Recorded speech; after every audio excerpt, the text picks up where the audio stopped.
يا صباح الخير، يا صباح السعادة، يا صباح السكر، ايه زيادة؟ منورين يا كنوس ايهام منصور. منورين يا حبايب قلبي. نبتدي معاكم نقول السلام عليكم ورحمة الله وبركاته. اهلا ومرحبا بكم اعزائنا المتابعين في ذكر التاني سهام منصور دردشة في حياتنا. جايبه لكم منظر البحر، وده كان الغروب امبارح لان الفيديو الروتين ده متصور امبارح. لو تفتكروا لما كنا فاتحين لايف بقول لكم انا عامله لكم فيديو روتين. ده الغروب، بس لما باجي الناحيه التانية الدنيا بتضلم، مش عارفه ليه يعني بصوا كده الدنيا تمام. لو حاولت امشي بعد الشمس الناحيه التانية تلاقوا الدنيا مظلمه. فكان البحر شكله جميل قوي قوي قوي.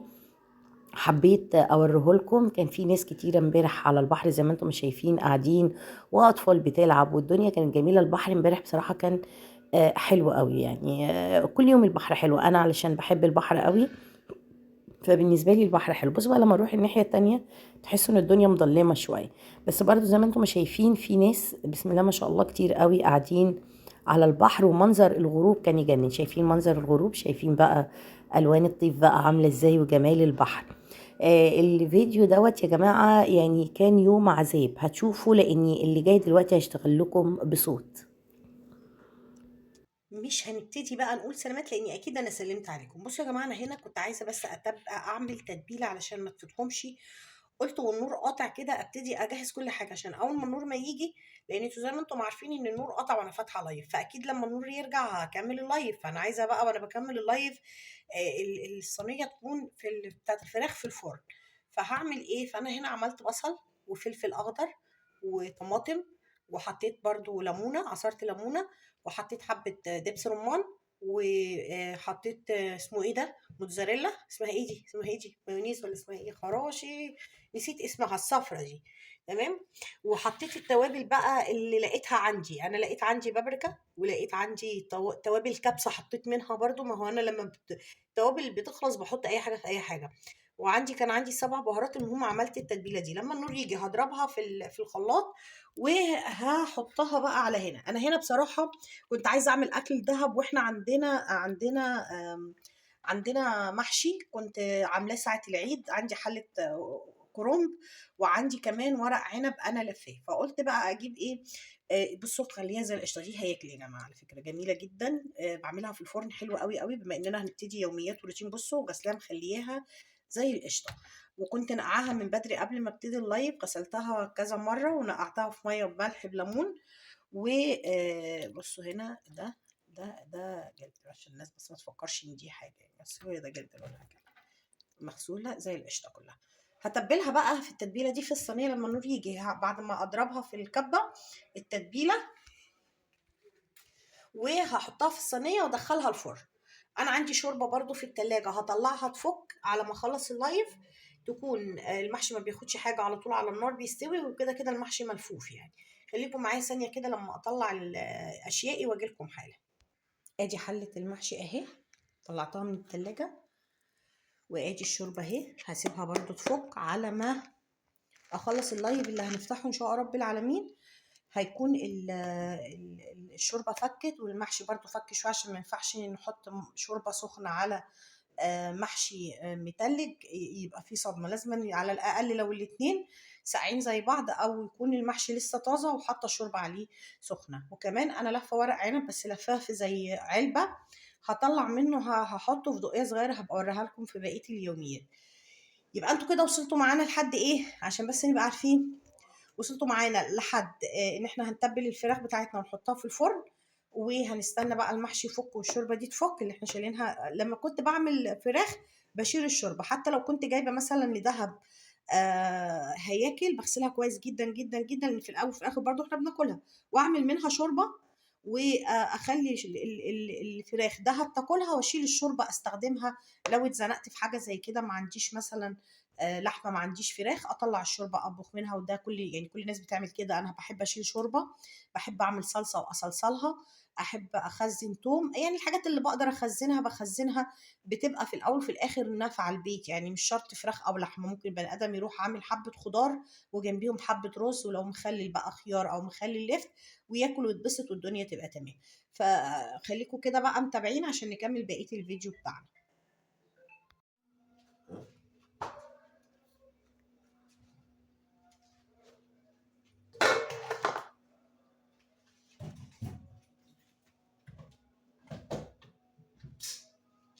بس يا دودو طبعا دودو مشاركاني الحياه، واقفه معايا في المطبخ تطبخ معايا. اديني النور جه اهو يا جماعه، لسه جاي. يا دوب ضربت يا دوب عملت الخلطه اللي انا بعملها زي ما قلت لكم للفراخ. نرجع تاني نقولها الخلطه دي ايه. الخلطه دي عباره عن بصل، بصلايه 2 بصل كده يكونوا وسط، وقرنين فلفل وطماطم، وبحط التوابل بقى بتاعتي كلها، وحطيت بقى عندي دبس رمان، حطيت كده يعني ظبطوا الخلطه يعني زي ما تحبوا يعني، وعصرت ليمونه. الدنيا تمام. هنعمل بقى، هنزل بالخلطه دي زي ما انتم شايفين كده على الفراخ. الروتين النهارده بتاعنا يمكن متلخبط شويتين 3، بس كل حاجه هتلاقوها زي الفل يعني. وهنتبلهم كده.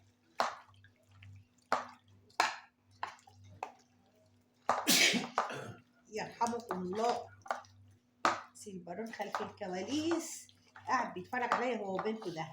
والله لو اوريكم شكله مش هينفع. لا عارفه والله، لسه بقول اهو مش هينفع. سيلفرون صاحي من النوم، صاحي من النوم يا اختي انت وهي. اولا النت عشان لسه النور جاي بالراوتر لسه بيحمل. التليفونين ما بيشحنوش. مش عارفه ايه موضوع التليفون بقى.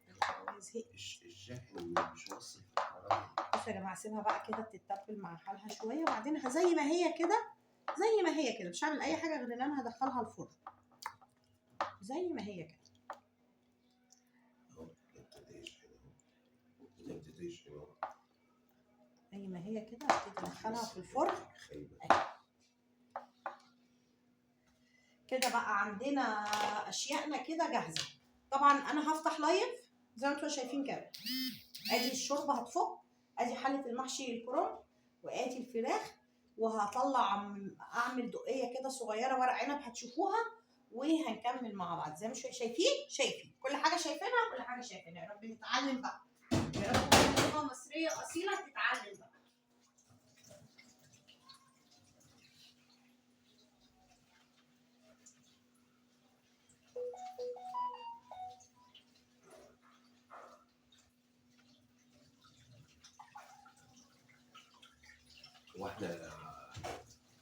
واحنا عندنا كاميرا مفتوحه سوا.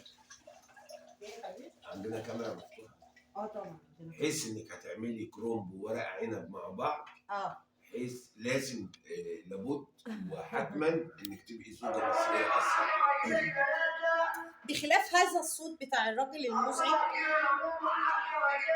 وبخلاف الدوشه اللي احنا سامعينها، وبخلاف اللي سيلبارون بيحكيه من ورا الكاميرا، زي ما انتم شايفيني كده بلبس اللايف اهو. يا دوب قلعت الساعه بس حطها جنبي، وهبتدي ارجع افتح لكم اللايف تاني عشان بس تعرفوا ان سوسو قبل وبعد اللايفات شغاله ما ببطلش.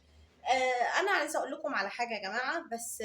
زوجه مصريه اصيله. يعني انا زوجه مصريه اصيله عشان تعملي لنا اكل يبقى زوجه مصريه. طبعا اعمل البارون النهارده بقى فضلة خيرك يا اختي انت وهي. حطي لايك يا ام فاطمه، حطي لايك يا ماما سحوره، عشان هذا فيديوز مهم جدا جدا جدا. زي ما شفتوا وريتكم البحر وجمال البحر وحلاوه البحر، واصبحنا الان في وسط يومنا الجميل اللطيف. امبارح احب اقول لكم، عارفه حضرتك الفيديو ده مهم ليه؟ عشان من الحاجات النادره ان حضرتك تقفي في المطبخ تهتمي باكلي وشربي، فدي حاجه كويسه. بارك الله فيكي، انت ست مصريه، زوجه مصريه اصيله. ميرسي. البارون اعترف ان انا زوجه مصريه اصيله.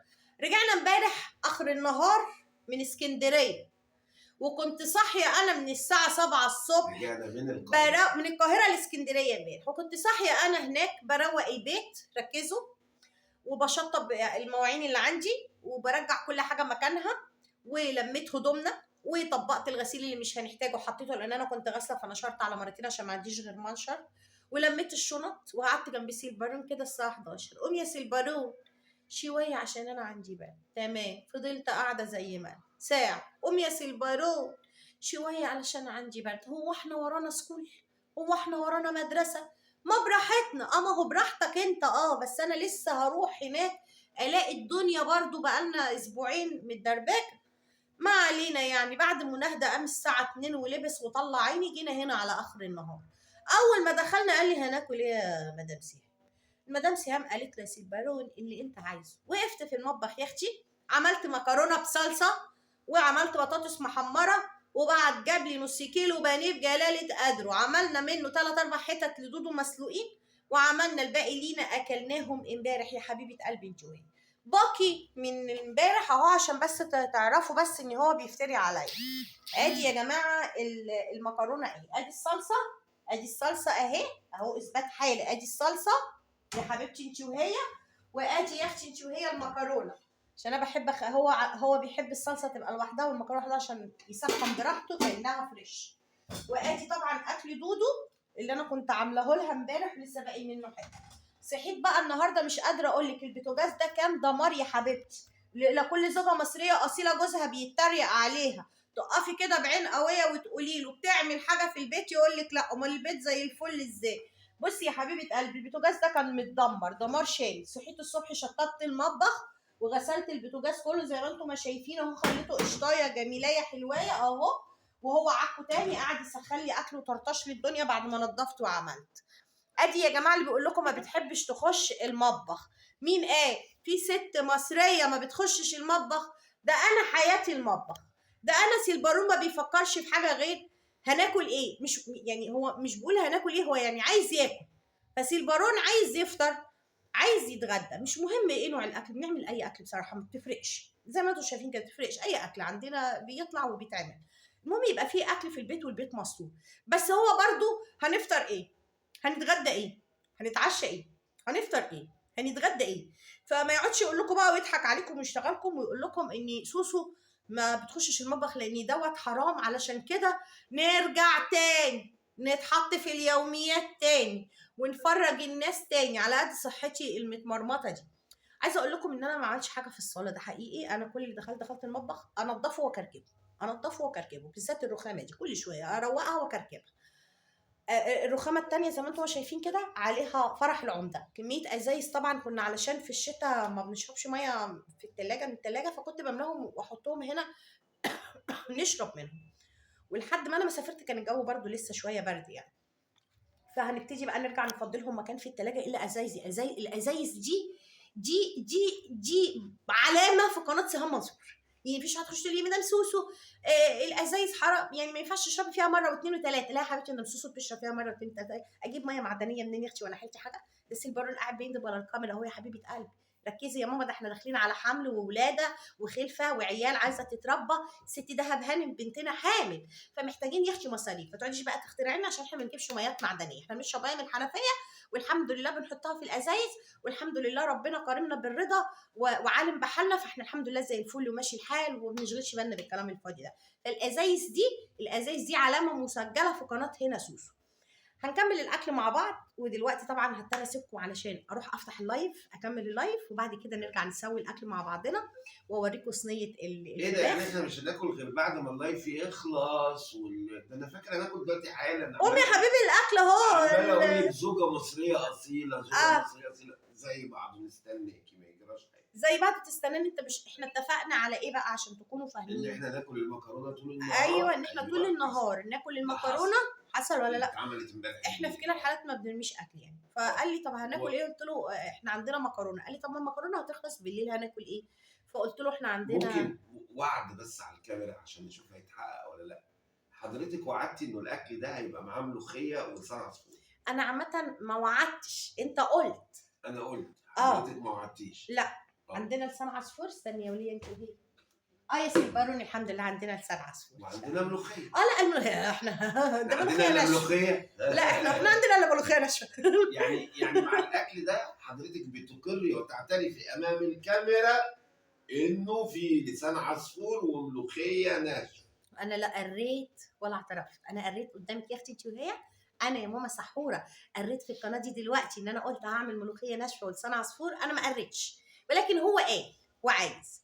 واحب اقول لكم حاجه، انا لما برجع اسكندريه يعني ببقى احسن ما ببقى في القاهره، ايا يكون على قد ما بيتي على قدي، بس على الاقل في كل التزاماتي اللي حواليا، فانا في الجزء اللي انتم شايفينه ده حياتي، الجزء ده حياتي، اقعد اشخبط والخبط فيه مع نفسي المطبخ بقى.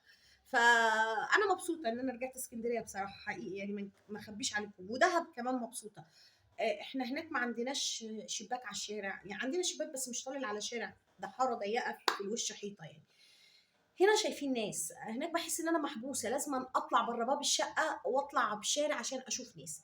انما هنا بمجرد ما بفتح بلكونتي الصبح، وانا من الناس اللي اقول لكم على حاجه بس، انا بعشق ان انا اصحى الصبح افتح البلكونه اشوف الضوء، اقعد اشرب قهوتي كده والبلكونه مفتوحه. كمان دهب تحب قوي قوي قوي انها اول ما افتح البلكونه تطلع تقعد على السور طول الوقت، فبتبقى مستقنيسه. فاحنا احسن بما اننا احنا رجعنا بقى اسكندريه ونفسيتنا احسن شويه، فخلاص انا هقر وهعترف وهتشوفوا في نفس ذاتك الفيديو ان انا عامله لسيلبارون ملوخيه وعامله له لسان عصفور وعامله له المحشي ده. ممكن بلاش ورق عنب، هي خليها كرنب وخلاص.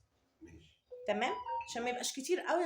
مش ماشي. خليك ورق العنب لوحده مره تانية. ماشي. تمام. ماشي. انت طيب يا حبيبي، خلاص يبقى هنبقى عندنا النهارده ملوخيه ولسان عصفور، حله المحشي بتاعتنا، وصينيه الهياكل في الفرن، ونهيص بقى وننبسط. ده احنا ليلتنا تبقى ايه لازم لازم لازم لازم.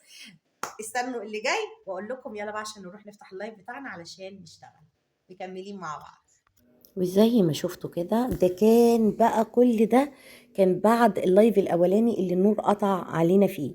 وبعد ما النور ما جه، سمعتوا انتوا طبعا اللي حصل واللي دار في الفيديو في الجزء اللي فات، واختراعات طبعا سيل بارون. وطبعا احنا مش هنقدر نرفض له طلب.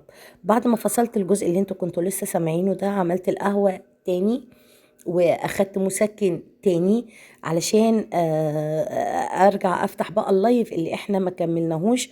والقهوه دي اظن ان انا شربتها معاكم على اللايف، علشان بس تبقوا واخدين بالكم بس كده وشايفين ان انا خلف الكواليس بعمل حاجات كتيره قوي، يعني مش قاعده.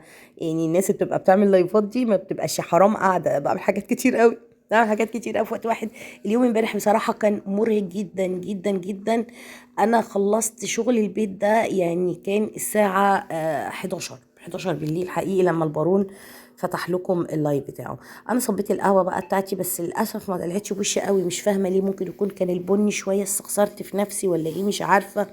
فما طلعش بوشي كده زي ما انا ما عايزة، بس كانت طعمها بصراحة كان حلو جدا يعني. امبارح انا كان قبل اللايف انا طلعت بره الاول، رحت جبت حاجات من السوق زي ما شفتوا كده. جبتش حاجات كفايه يعني، انا جبت بس بن عشان ما كانش عندي بن لما جيت من السفر اول امبارح، ما كانش عندي بن. وانا ما اقدرش استغنى عن البن. وجبت الهياكل، وكنت رحت سألت على فراخ. يعني كنت عايزه اجيب 10 فراخ كده اربيهم على دخلة العيد، يعني عندي منور ورا.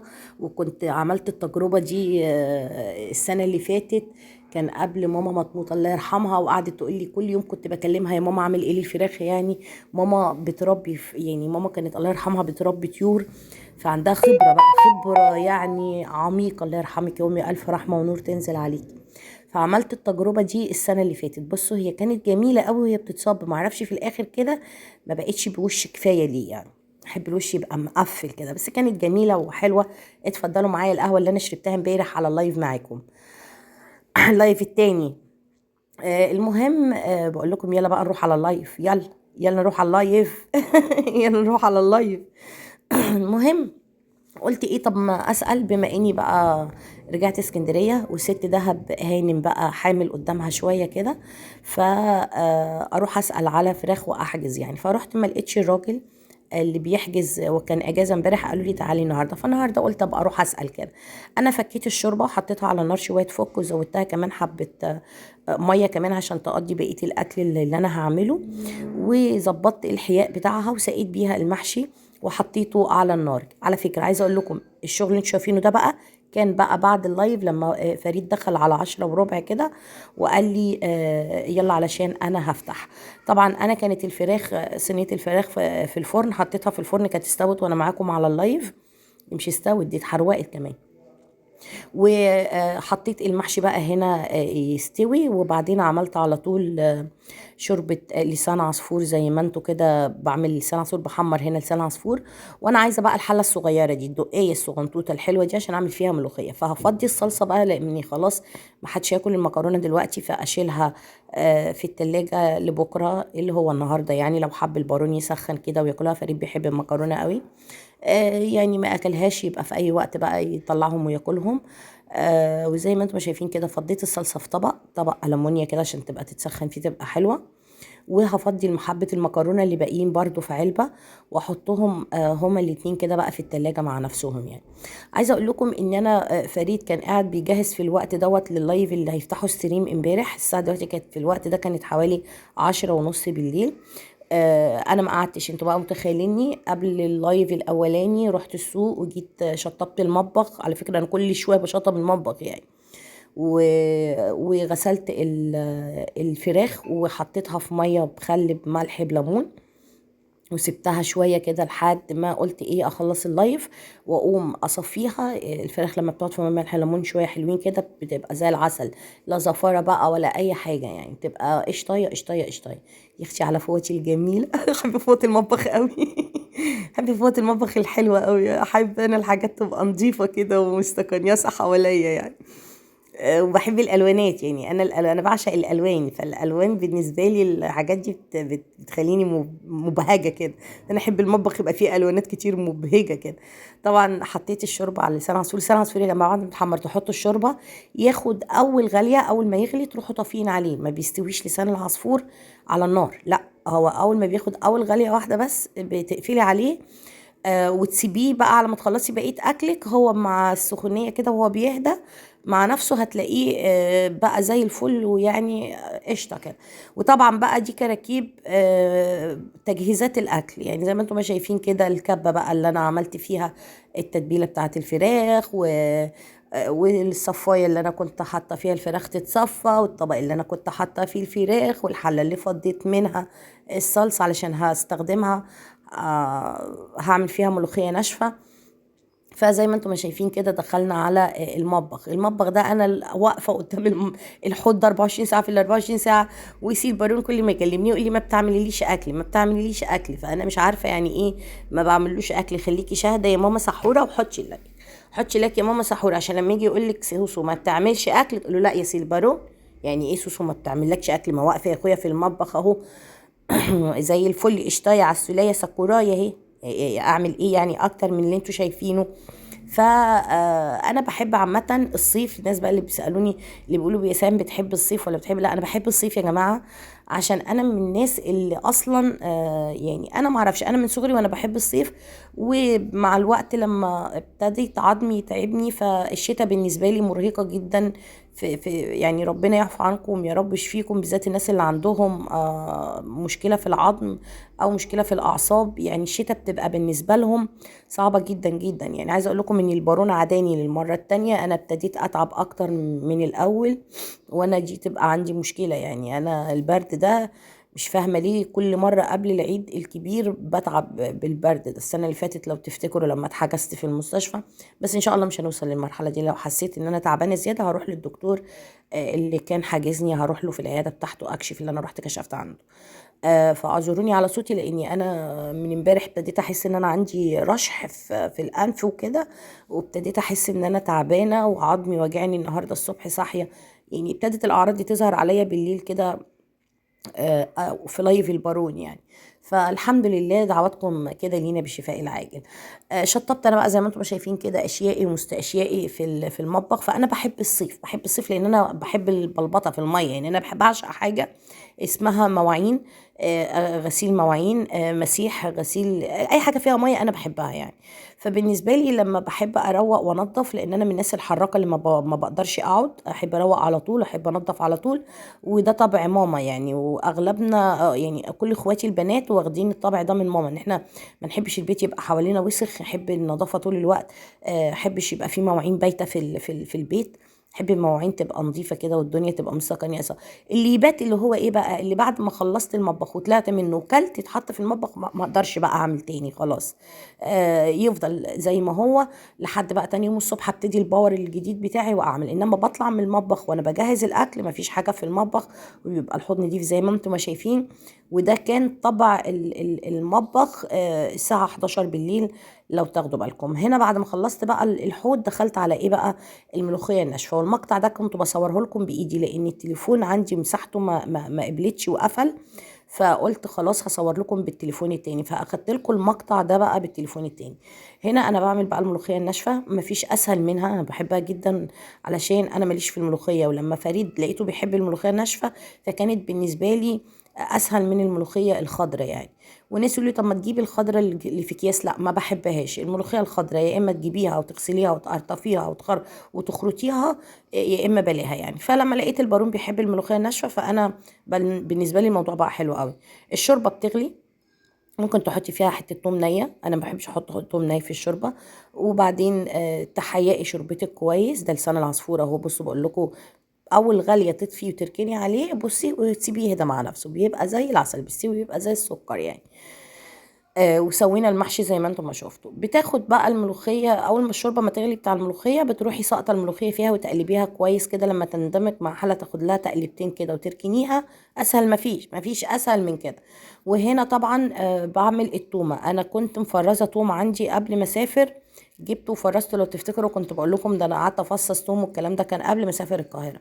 وبشيله في التلاجة عندي، بيبقى بقى شغله واستخدامه سهل جدا جدا جدا. مش قادرة اقول لكم بقى، كل حاجة جاهزة حواليكي، لا لسه هتقشري توم ولا لسه هتدقي توم ولا، على طول من البرطمان على طول الى الصينيه اللي قدامك السكنيوسه دي، ويلا يا اختي جاهز انت وهي، علشان هنشهق شهقه الملوخيه ونقفل معاكم الفيديو. يا رب اليوم ده اللي انتوا شايفينه يكون لطيف كده بالنسبه لكم.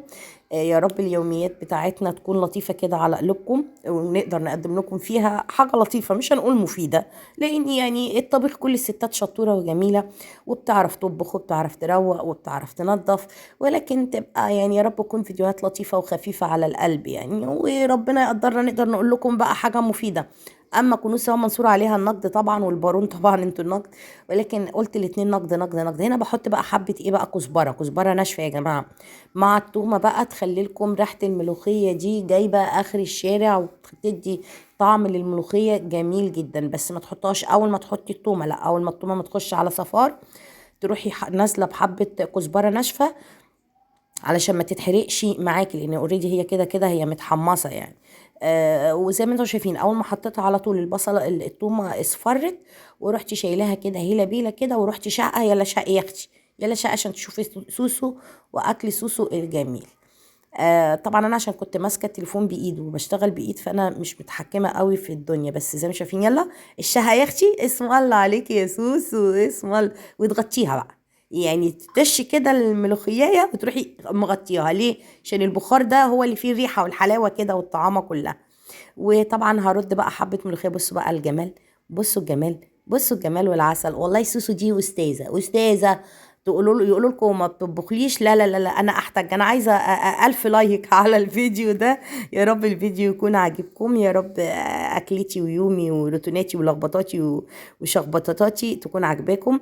بكره ان شاء الله نعمل كده روتين مع بعض كده ان شاء رب العالمين، تنظيف البيت، او ممكن ابتدي معاكم في قصه حياتي عشان توصلوا لقصه حياتي انا والبارون، وعرفنا بعض ازاي وارتبطنا ازاي ومرينا بايه مع بعض، حاجات كتيره قوي. بصوا بقى المحشي، والله البيت السوسو دي عسل. يبقى عملنا المحشي، وعملنا شوربه لسان عصفور، وعملنا الملوخيه للبارون، وادي الفراخ. بصوا بقى المشكله هنا عندي في ايه، هي على فكره ما اتحرقتش، هي الصينيه بس من تحت اللي لسعه، انما الفراخ كانت حلوه. شكرا.